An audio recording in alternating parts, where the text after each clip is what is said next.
Olá, boa tarde. Você acompanha agora as principais notícias do Brasil e do mundo desta quinta-feira.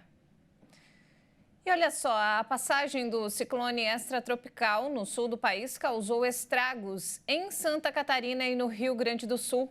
Segundo a Defesa Civil, um idoso morreu no Rio Grande do Sul ao ter a casa atingida pela queda de uma árvore. A chuva deve dar uma trégua nesta quinta-feira, mas a previsão é que os ventos fortes continuem. Várias cidades do estado catarinense já sentiram os efeitos da passagem do ciclone extratropical. Os ventos fortes e as chuvas deixaram casas destelhadas. Árvores foram arrancadas e moradores tiveram prejuízos. Segundo a Defesa Civil, a chuva vai dar uma trégua nesta quinta-feira, mas os ventos fortes continuam por causa da atuação do ciclone. Também deve ser registrada uma queda acentuada nas temperaturas. As chuvas começaram já entre terça e quarta-feira, antecedendo o ciclone. O início dele já havia causado estragos em cidades do oeste, da Serra, do Vale do Itajaí e do norte do estado. Entre o fim da noite de quarta e esta madrugada em Chapecó, várias árvores caíram sobre carros, ruas e casas. A Defesa Civil distribuiu lonas para os moradores que tiveram residências destelhadas. Na SC 453 em Ibicaré, a rodovia ficou interditada nos dois sentidos depois que vários galhos de árvore caíram, mas os bombeiros conseguiram desobstruir a via. Em Xanxerê, houve destelhamento e queda de árvores. No Rio Grande do Sul, o ciclone causou estragos em 38 municípios e quase 470 mil ficaram sem luz. Todo o estado ficou sob alerta. A rede estadual, assim como prefeituras e universidades, suspenderam as aulas devido à previsão. Além disso, 7 rodovias sofreram algum tipo de bloqueio. Em São Francisco de Paula, algumas estradas foram bloqueadas em Salto, devido à água sobre a pista.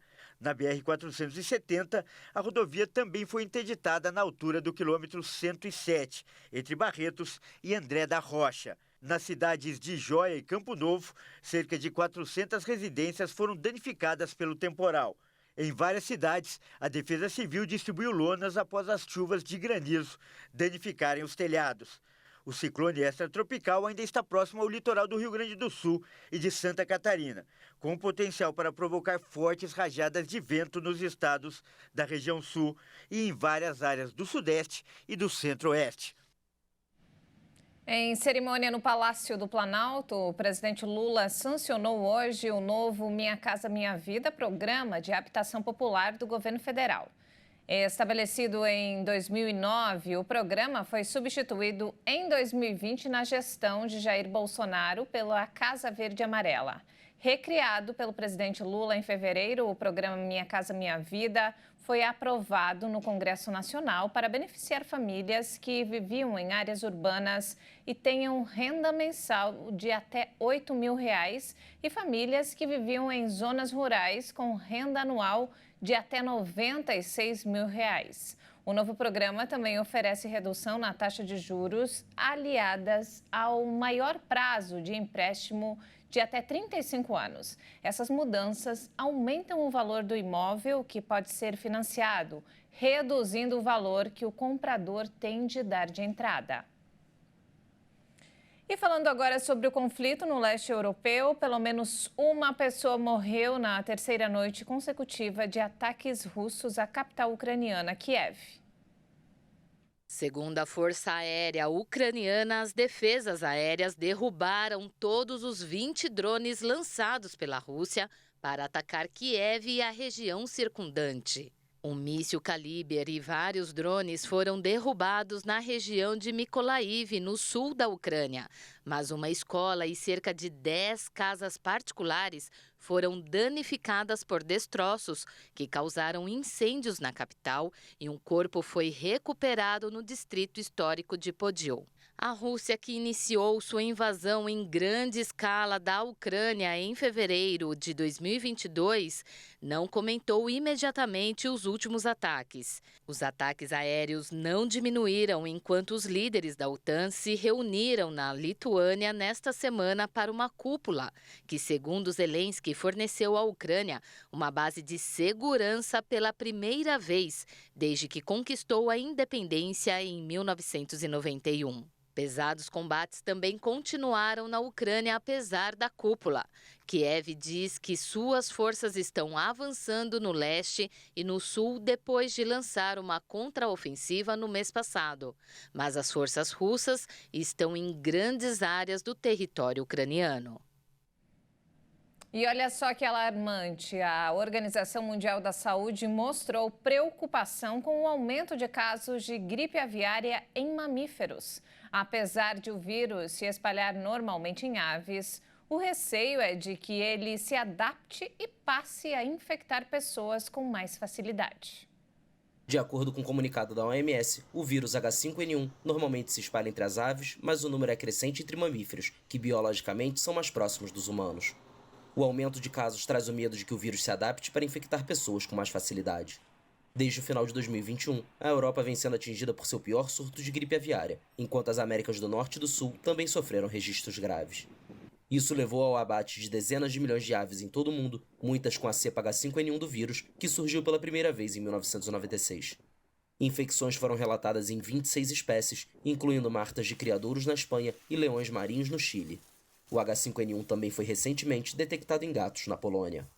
Pessoas contaminadas podem apresentar infecções graves com alta taxa de mortalidade, em torno de 52%. Os casos humanos de gripe aviária são raros e geralmente resultados da exposição direta ou indireta a aves vivas ou mortas infectadas ou a ambientes contaminados. Um estudo brasileiro mostra que o Pilates pode aliviar a dor crônica na lombar e os sintomas depressivos causados por ela. Chamada de lombalgia, a doença é uma das principais causadoras de pedidos de afastamento do trabalho.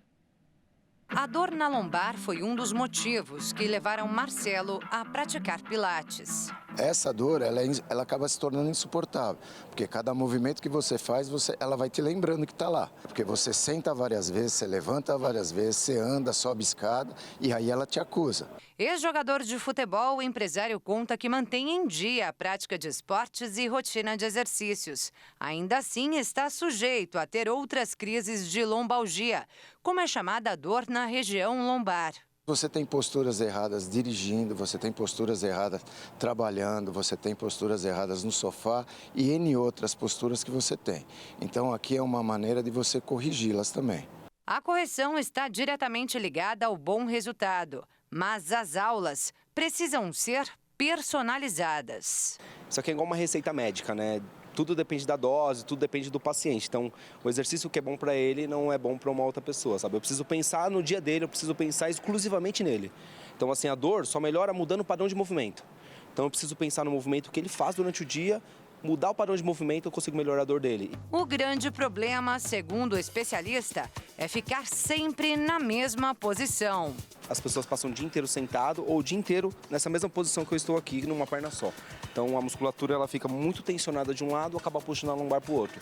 Quando você solta a musculatura do glúteo, a tendência é soltar a lombar e já melhora na hora. Assim. Soltou, já melhora a lombar. Em um mês você já sente o resultado. Aquela dor que era aguda, ela passa a não ser mais aguda e você vai indo constantemente e você vai saber que aquilo lá está te dando o resultado. O relato do Marcelo reafirma o resultado da pesquisa realizada pela Faculdade de Medicina da Universidade de São Paulo com pacientes recrutados do Hospital das Clínicas. O estudo mostrou que o Pilates, sem associação de nenhum outro recurso terapêutico, é muito eficaz no tratamento da dor lombar crônica e sintomas depressivos associados a ela, em apenas 12 sessões realizadas 2 vezes por semana. A ideia, as pessoas, é compensar. As pessoas passam o dia inteiro sentado, o dia inteiro no computador, o dia inteiro no celular. Então as pessoas anteriorizam. Então quanto mais anteriorizado, mais depressivo, mais introvertido. Então minha ideia é abrir a pessoa, abriu a musculatura, abriu a postura, as pessoas estão abertas para tudo. Então melhora até queixa de depressão, melhora até queixa melhora muito a vida da pessoa. Outro estudo publicado em uma revista científica americana mostra que o Pilates contribui muito para a boa saúde mental. A prática da modalidade reduziu em 81% sintomas de depressão e em 46% sintomas de ansiedade dos participantes da pesquisa. A professora de educação física explica por quê. Depois do treino, a pessoa ela sai muito mais solta, mais leve, né? Então ela consegue ter mais energia para enfrentar o dia. Muito bacana, hein? Praticar exercício físico é sempre bom para a saúde. E não temos mais tempo, essa edição fica por aqui. Mais informações ao longo da nossa programação. Obrigada pela companhia e uma ótima tarde para vocês. Até mais.